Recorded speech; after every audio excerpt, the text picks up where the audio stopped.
Expired card? Not yours. The words rang out across the Grand Solace Hotel lobby like a slap delivered in public. Guests turned their heads. Laughter followed sharp, deliberate, ugly. The manager, dressed in a fitted black suit, dangled the sleek black card between two fingers as if it were evidence of a crime. Beside her, the concierge in a white jacket leaned forward, chuckling, pointing at the card like a schoolboy mocking someone who didn't belong. Across the counter stood a woman in an orange dress, hair pulled back tight, posture steady, eyes calm. She didn't flinch. She didn't blink. She simply held a phone against her ear, silent. This was not her first insult, but it was one the entire lobby was about to remember. The manager's laugh ricocheted off the marble pillars. "You really thought this would work? This expired piece of plastic?" Her voice was syrupy and cruel, the kind that wanted witnesses. The concierge smirked and added, "Maybe try a budget inn down the street. You'd fit in better." No one expected the woman in the orange dress to answer. She didn't. She let the cruelty hang in the air, heavy as the chandelier light above them. Guests shifted uncomfortably. A family paused mid-check-in. A businessman raised an eyebrow, phone in hand. Somewhere near the elevators, a tourist whispered to his companion, "They just called her a thief." Still, the woman's voice, when it finally came, was quiet, controlled, spoken into her phone, not to them. "Stand by." That was all. She didn't argue. She didn't demand. She didn't raise her voice. She simply let the insult settle, let the laughter echo, let the lobby feel the imbalance. Because this moment, cruel and ridiculous as it seemed, was the opening act of something far bigger. Before we continue, where are you watching from? Drop your city or country in the comments below. And if you believe in dignity and justice, hit like and subscribe. These stories spark change. And we're glad you're here. Now, back to her. Her silence was heavier than shouting. It was the stillness before a storm. The manager tossed the card onto the marble desk with a snap. "Security will love this one," she said. The concierge leaned over, whispering just loud enough for nearby guests to hear, "Stolen. Definitely stolen." But the woman in orange remained unshaken, phone still to her ear. Her eyes scanned the lobby, not frantic, not ashamed, simply present, as though she already knew what the next 9 minutes would bring. Because in exactly 9 minutes, the Grand Solace Hotel would learn a lesson worth $4.7 billion. 9 minutes earlier, the lobby had been calm. The marble floor gleamed. The orchids on the counter leaned toward the light like they belonged. No one noticed the woman in the orange dress as she walked in alone. That was the point. Her name was Maya Grant. On paper, she was 41, founder of a global investment group with assets spread across 4 continents. But in this room, right now, she was just a quiet traveler carrying a slim black clutch and a phone pressed loosely in her hand. No entourage, no designer logos, no obvious armor. She chose it that way. This morning was supposed to be a test. The Grand Solace Hotel was one of the crown jewels in a chain. Her company was about to merge with an acquisition valued at $4.7 billion. Maya didn't come for champagne welcomes or red carpet treatment.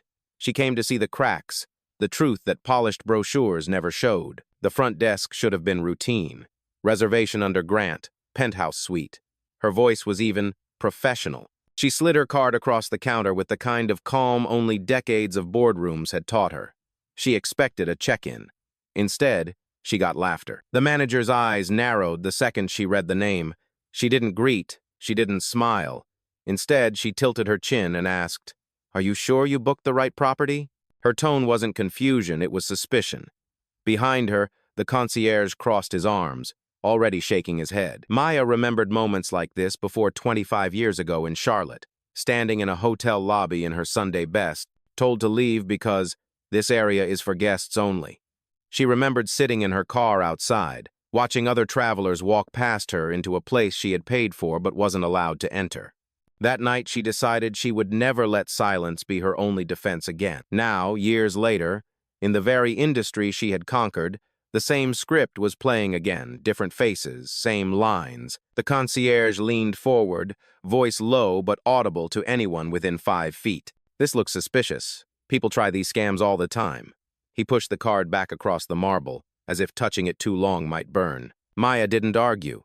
She picked it up, held it steady, and dialed one number. The line clicked open instantly. "Stand by," she whispered. Her assistant on the other end didn't ask questions. She didn't need to. When Maya spoke like that, it meant the boardroom wasn't far behind. Back at the counter, the manager crossed her arms. "You can either leave quietly," she said, voice pitched for the growing crowd to hear, "or we'll make a call you won't like." Maya's eyes didn't waver. She'd already made hers. Because this wasn't about a card. It was about what happened when power walked into a room disguised as ordinary. The hush of the lobby was gone. Whispers trailed across the marble like cracks spreading through glass. Guests lingered near the check-in desk, pretending to scroll their phones but listening closely. The insult had already left the manager's lips, and now the room was waiting to see what came next. It was the concierge who moved first. He leaned forward, snatched the card from the counter, and held it high. "This is stolen," he announced, louder this time. His smirk sharpened as if the volume itself proved him right. "We see this all the time, fraudsters flashing a fancy card hoping we won't check." A few heads turned. One guest near the elevators frowned. Another, sipping coffee in the lounge, lifted his phone slightly as if to capture the sound. The manager stepped in, heels clicking against stone, her voice carrying authority meant to silence the lobby. "Security," she called out, tapping the small receiver on her blazer. "We have a situation at the front desk, possible card theft." She let the words echo long enough for every bystander to hear. Maya didn't move. She stood anchored, phone still in her hand, her calmness a direct challenge to their performance. The concierge, emboldened, lowered his voice but not his malice. "Look at her," he whispered harshly, ensuring those closest could still hear. "She doesn't belong in the penthouse. Probably picked up this card off the street." The accusation landed heavy, deliberate. Maya's gaze remained steady. She didn't snap back. She didn't reach for proof. That would come later. Instead, she let the moment deepen, let the injustice reveal itself in full. At the corner of the lobby, a young man in a denim jacket nudged his friend. "I'm recording this," he muttered, camera already pointed. His friend whispered back, "Don't get caught." But the red light blinked, capturing every word, every smirk, every insult. The manager returned to the desk, her expression smug. "Here's what's going to happen," she said, sliding the card behind the counter out of sight. "We'll call the issuing bank. If they confirm what I already know, you'll be leaving with security without this card." Gasps rippled. Taking a guest's card wasn't just policy breaking, it was theft in plain sight. But the woman in orange still didn't raise her voice. She shifted her phone slightly, one thumb hovering over the screen, a signal only her assistant would recognize. The concierge leaned on the counter, enjoying the performance. "Better call someone who cares," he sneered. "Because no one here believes you." What he didn't know, what no one in that lobby knew, was that the call had already been made. 9 minutes. That was all it would take for truth to arrive. The silence she carried was heavier than their noise. The manager's words still floated above the lobby. Possible card theft. The concierge's sneer still clung to the air like smoke. But Maya Grant did not break. She didn't plead. She didn't explain. She didn't reach across the counter to snatch back what was hers. She stood, still, unmoved. Her phone rested against her ear, one hand loose at her side, her posture calm but unyielding. To the casual eye, she might have seemed passive. To anyone watching closer, it was composure sharpened into steel. The manager shifted, uncomfortable with the lack of reaction. She had expected outrage, denial, maybe begging. Instead, Maya's eyes held steady, dark, unwavering, not directed at the staff but at the space itself, as if memorizing every detail for later. "Ma'am," the concierge pressed, impatience bubbling in his voice. "Did you hear me? You'll be leaving with security." He leaned forward as if proximity could intimidate. His cologne mingled with the sterile scent of disinfectant, sour in the charged air. Maya didn't blink. She simply lowered the phone from her ear and pressed one button. A line clicked. Her voice, quiet enough to make those nearest lean in, carried the kind of gravity only power gives. "Phase 1, she murmured. Her assistant's voice came back immediately, tinny but firm. "Standing by." That was all. Nothing dramatic. No raised tone. Just 2 words that would change the course of the next few minutes. The manager scoffed, mistaking restraint for weakness. "You can't intimidate us with your little calls. Security will deal with you."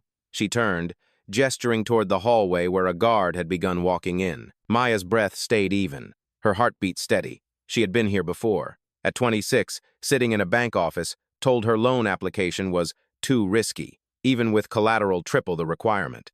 At 32, when her card had been flagged after a six-figure purchase, and the cashier whispered, "This can't be hers." Every insult, every dismissal, every time she had been forced to prove she belonged, they had built this moment. Now, she refused to give them what they wanted. No flustered defense, no panic, just silence. Across the lobby, the tourist with the denim jacket whispered into his phone. "She hasn't said a word. She's just standing there." His friend muttered back, "That's scarier than shouting." The guard arrived at the desk, his hand brushing the radio on his shoulder. "Is there a problem here?" he asked, voice low, already predisposed to side with the staff. The manager answered before Maya could open her mouth. "Yes, this guest attempted to use a stolen card. We've secured it. She needs to be removed." Gasps rippled again. The boldness of the lie was almost breathtaking. Maya didn't argue. Instead, she finally lifted her eyes to meet the guard's, calm, direct, no fear. She let the silence stretch until it was no longer absence of sound but presence of power. Then she spoke, voice measured, deliberate. "I suggest you wait." The guard frowned, confused. The manager smirked. The concierge laughed under his breath. But Maya remained steady, anchored in a calm that was louder than any protest, because she knew what they didn't. The storm was already on its way. The lobby had become a stage, and everyone knew it. The manager stood stiff behind the counter, arms crossed like a judge. The concierge leaned forward, lips curled in satisfaction. The guard hovered nearby, one hand still grazing the radio on his shoulder. And at the center of it all was Maya Grant, silent, steady, unmoved. But what the staff failed to notice was how many eyes were now on them. Near the velvet lounge chairs, a young traveler in a denim jacket lifted his phone. At first, the lens stayed low, half hidden against his leg. Then, as the insults grew louder, he tilted it up. The red light blinked alive. "A quiet testimony. This is being recorded," he whispered to his friend. "They just said she stole her own card." His friend frowned, pulling up a live stream app almost without thinking. "Let people see it," he muttered. The screen flashed live. The caption he typed was simple: "Guest accused of fraud at Grand Solace Hotel." Viewers trickled in, one by one, their comments popping across the feed. "Wait, what happened? Show us. She doesn't look like a thief." On the far side of the lobby, a woman in her 20s, hair tucked under a ball cap, luggage by her side, watched with arms crossed. She wasn't filming, not yet, but her eyes burned. She had been here before, not in this lobby, but in others, in airports, in stores. Always the same look, always the same script. She pressed her lips together, rage building like a kettle set on high. Closer to the desk, a junior staff member hesitated. Elena Ruiz, 24, stationed at the concierge podium, had seen Maya's name flash on the system earlier that morning. Penthouse, verified, VIP tag. She remembered it clearly. Yet here was her manager, smirking, calling the card stolen. Elena's stomach tightened. Her fingers hovered over the keyboard, torn between duty and conscience. The manager, sensing the eyes, turned up the volume of her performance. "Security will handle this," she declared. "This woman is not who she claims to be," she said it loud, projecting across the lobby. Guests shifted, some uncomfortable, some skeptical, some eager to watch the unfolding drama. Maya still hadn't raised her voice, still hadn't moved. She simply watched, letting the spectacle grow, letting the witnesses gather. The traveler with the denim jacket couldn't stay quiet. He spoke up, voice shaking but audible. "She gave you her ID and card. Why are you treating her like this?" The manager's head snapped toward him. "Sir, this doesn't concern you." But it did.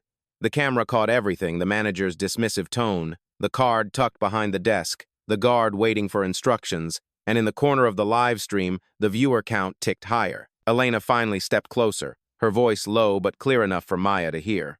"I saw your name in the system this morning," she whispered. "Your reservation is real." Maya met her eyes. No smile, no visible relief. Just a small, steady nod. It was enough, because one witness had spoken, and more would follow. The lobby no longer hummed with quiet luxury. It pulsed with tension. Every word carried weight. Every glance felt like evidence. The manager saw it, the phones lifted, the eyes narrowing, the whispers rising.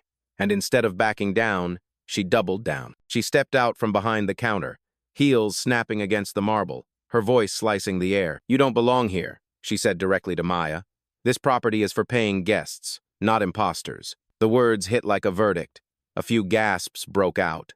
Someone near the elevators muttered, "She booked the penthouse." But the manager ignored it, pressing on. The concierge, emboldened, smirked and chimed in.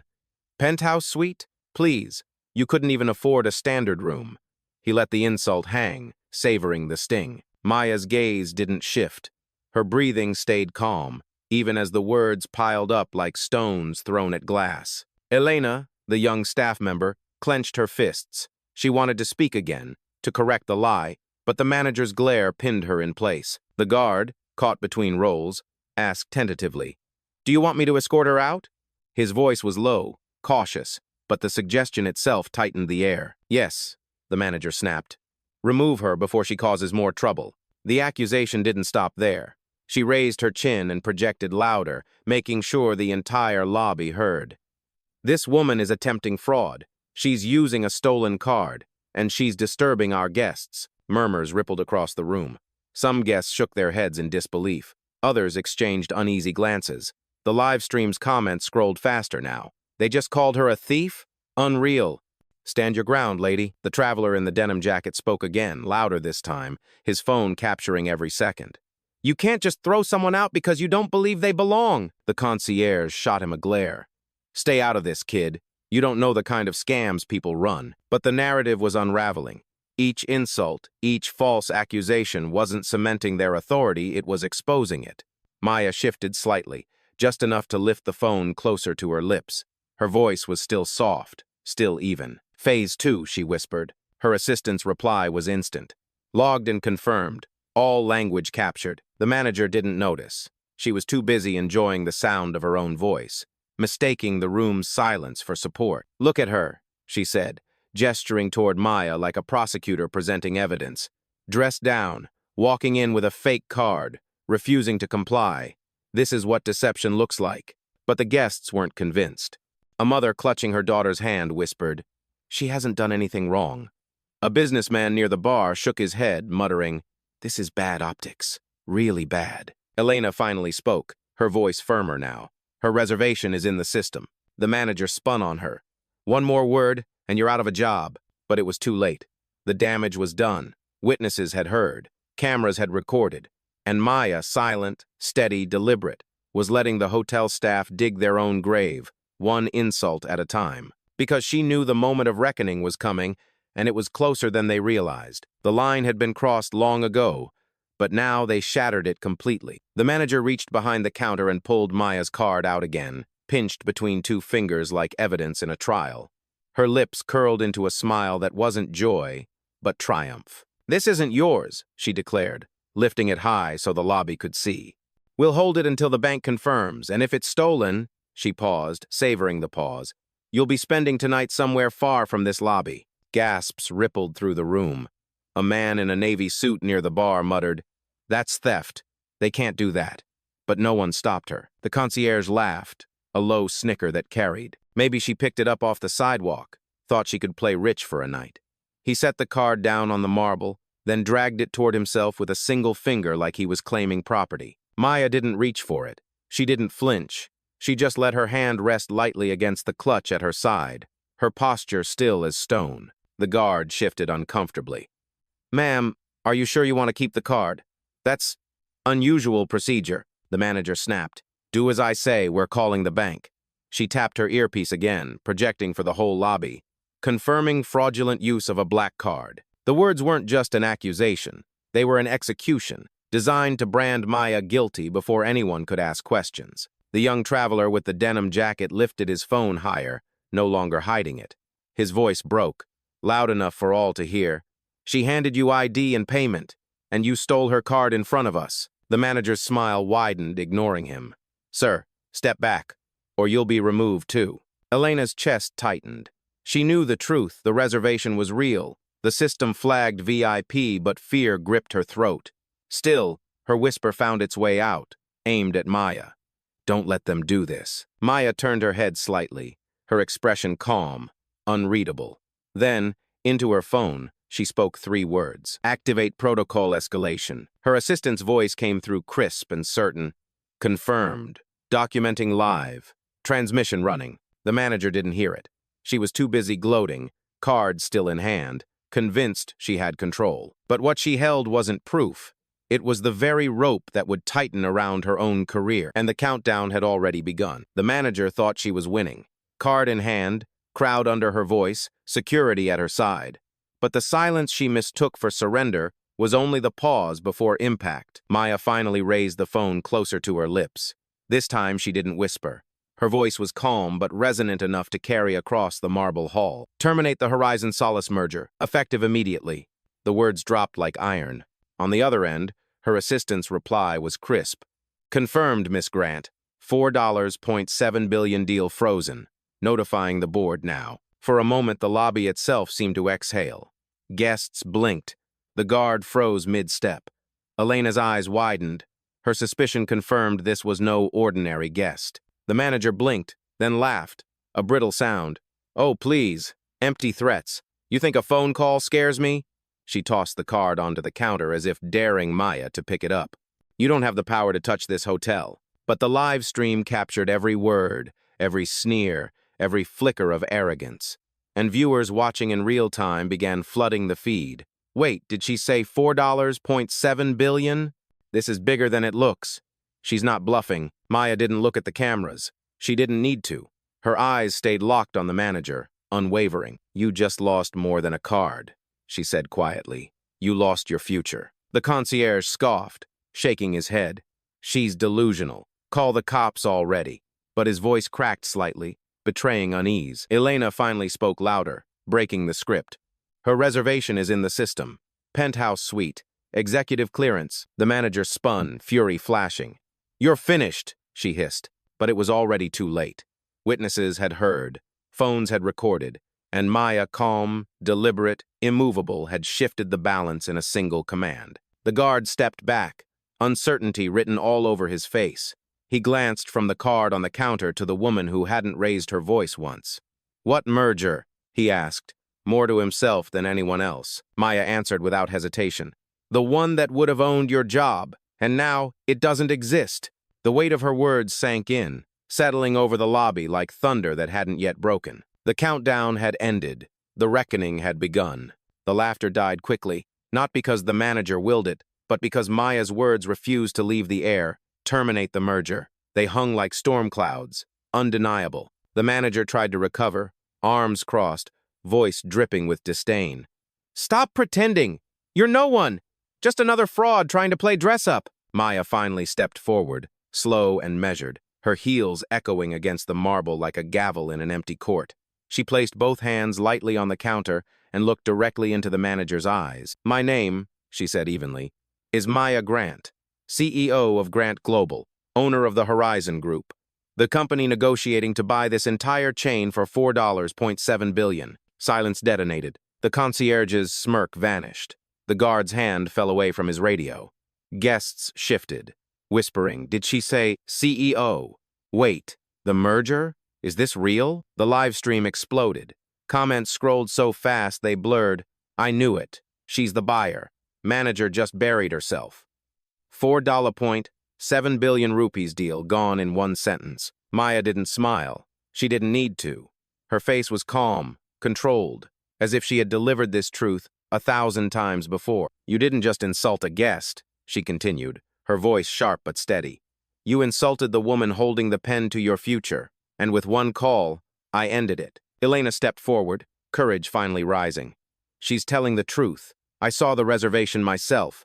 Executive-level clearance. It was there all morning. The manager's composure cracked, her voice faltering. You're bluffing. Maya's eyes narrowed, unblinking. Call it that if it helps you sleep, but the merger is dead. Because of you. Phones captured every angle, the orange dress standing firm, the manager paling, the guard frozen mid-shift. Guests leaned closer, not just to witness, but to remember. Because the reveal wasn't about status, it was about justice. And the Grand Solace Hotel had just been weighed, measured, and found wanting. The shock spread through the lobby like a wave crashing against stone. The manager's smug mask cracked first. Her lips parted as if to speak, but no sound came. She clutched the counter with whitening knuckles, eyes darting from Maya to the phones raised all around. She knew this wasn't just humiliation, it was evidence. The concierge stumbled back a step, the smirk wiped clean. Moments ago, he had laughed loud enough for the lobby to hear. Now his face drained pale, his eyes fixed on the black card still resting on the counter like it had betrayed him. The guard froze, torn between orders and reality. A minute ago, he had been ready to escort Maya out. Now he realized the woman he nearly dragged away was the owner of the very company negotiating his employer's survival. His radio hung limp at his side, and the guests erupted. Applause rang out, first from the traveler in the denim jacket, then from others who had been quietly filming. The sound echoed under the chandelier, sharp, decisive. "She's the CEO!" someone shouted. Caught red-handed, another added, phone lifted high. Elena stepped forward, no longer whispering, her voice steady. "Everything she said is true. I saw the VIP flag in the system. Management deleted it." Her words cut through the chaos, damning and undeniable. The live stream viewers multiplied by the second, comments flooding faster than the feed could scroll. "This is history. Fire them on the spot. Never staying at Solace again." The manager's breathing quickened, her authority crumbling. She reached for the card on the counter, desperate to regain control, but her hands shook. The action only drew more cameras closer. "Smile for the board," Maya said, her voice low, measured. "They're watching too." The concierge blurted. "We didn't mean," but stopped, realizing the cameras would immortalize every syllable. Guests pressed forward, some clapping, some shouting in defense of Maya. The tide had turned completely. The narrative wasn't about an imposter anymore. It was about arrogance, racism, and collapse in real time. The guard stepped back further, muttering under his breath, "What have we done?" And in the center of it all, Maya stood unmoved, as steady as she had been from the beginning. She hadn't raised her voice once. She hadn't fought for the card. She had simply let them build the case against themselves. Now the jury, the public, was delivering its verdict. The lobby wasn't just a hotel reception anymore. It was a courtroom, a reckoning. A collapse caught live from every angle, and none of them, the manager, the concierge, the guard, could hide from it. The lobby was no longer theirs. Authority had shifted, and every camera raised in the room testified to it. Maya finally picked up the card from the counter. She didn't rush, she didn't gloat, she simply lifted it between two fingers and slid it back into her clutch. Then she pressed her phone to her ear once more. "Carla," she said, voice calm but firm. On the other end, a clear voice answered immediately. "Standing by." "Effective now," Maya continued. "Terminate all negotiations with Solace Hotels. Freeze pending contracts. Block access credentials for all Solace executives. Notify legal to prepare breach documentation." Carla didn't hesitate. "Confirmed. Executing now," the manager gasped, stepping forward. "Wait, you can't just—" Maya cut her off with a single look. "I already did." The concierge stumbled closer, panic leaking through his voice. This was a misunderstanding, a joke. "Do I look amused?" Maya's tone sliced through his excuse. The guard tried to salvage dignity. "Ma'am, maybe we can de-escalate." "This was the de-escalation," Maya replied. "Until you tried to brand me a criminal in my own negotiation." Phones caught everything. The manager's paling face, the concierge swallowing hard, the guard lowering his eyes. Elena stepped forward, her voice ringing clear. "She's not bluffing. Look at the feeds. News outlets are already picking this up." She held up her own phone. Headlines were already flashing across screens. CEO cancels $4.7 billion rupees deal after racist incident at Solace Hotel. The manager reached for her own phone, desperation finally setting in. "Please, let's discuss this." "Number." Maya's voice carried finality. "Discussion ended the moment you stole my card and called me a thief. You didn't just lose my business. You cost your company billions." The applause surged again, sharper, louder. Guests clapped, some whistling, some chanting. "Justice," one man yelled. Another added, "She owned you." The concierge muttered, "We'll be fired." Maya turned her gaze to him, steady and cold. "Number, you won't be fired. You'll be remembered. Every clip, every headline, every share, your faces are now part of history." He fell silent, the truth heavier than dismissal. In less than a minute, the power structure of the entire lobby inverted. Maya wasn't the accused anymore. She was the judge, the jury, and the executioner of contracts worth billions. And she had delivered justice without raising her voice once. The echoes of applause hadn't yet faded when Maya spoke again. She turned, not to the manager or the concierge, but to the crowd of witnesses. Her voice was calm, steady, and impossibly clear. You all saw it. They took my card. They called me a thief. They branded me a fraud for no reason other than what they thought I should look like. The lobby fell still. Every word carried weight. Phones kept recording, lenses tracking her every move. In hospitality, a guest should always be safe, she continued. And let's be clear, no legitimate hotel policy allows staff to seize a guest's payment card. That wasn't procedure. That was prejudice. That was abuse of power masquerading as protocol. Gasps rippled again, and murmurs swept across the crowd. Even the guard lowered his eyes. The truth was undeniable now. It hadn't just been rude or unprofessional. It had been a violation of trust, and everyone had witnessed it. Her gaze cut back to the manager, who now looked small against the marble counter. This lobby didn't see policy at work tonight. It saw arrogance, and arrogance has a cost. Elena stepped closer, her voice steady. She's right. I work here. We don't hold cards like that. It's against every standard we're trained to follow. The live stream comments lit up, words scrolling faster than the feed could keep up. Exactly. That's theft. They broke their own rules. Prejudice, not policy. The concierge whispered to the manager, "We're finished." His voice was empty, stripped of the smirk that once fed it. Maya's phone buzzed once. She lifted it briefly. Carla's voice came through, sharp and final. "Merger terminated. Press release live. Media running headlines now." The confirmation was the gavel. The verdict had been delivered. Maya looked directly at the manager one last time. "You didn't just lose a customer. You lost billions. And you lost the trust of every person who watched you tonight, here and online." The manager's lips trembled, but no sound came. Around her, the applause swelled, sharper and louder than before. Some clapped, some cheered, others shouted words that echoed against marble and glass. Justice. She owned them. Maya didn't bask in it. She didn't smile. She simply gathered her clutch, turned, and walked toward the exit. Her heels clicked against the marble, each strike carrying the weight of a judgment. The crowd parted for her, phones still raised, some guests nodding in quiet respect as she passed. At the doors, she paused, looked back once not at the staff, but at the guests, the witnesses who had stood up, filmed, spoken out. "You didn't just witness a moment," she said. "You witnessed a message. Dignity isn't negotiable. Not for billions, not for anyone." Then she stepped into the night, the doors closing behind her. Inside, the applause lingered long after she was gone, and in that silence, one truth remained.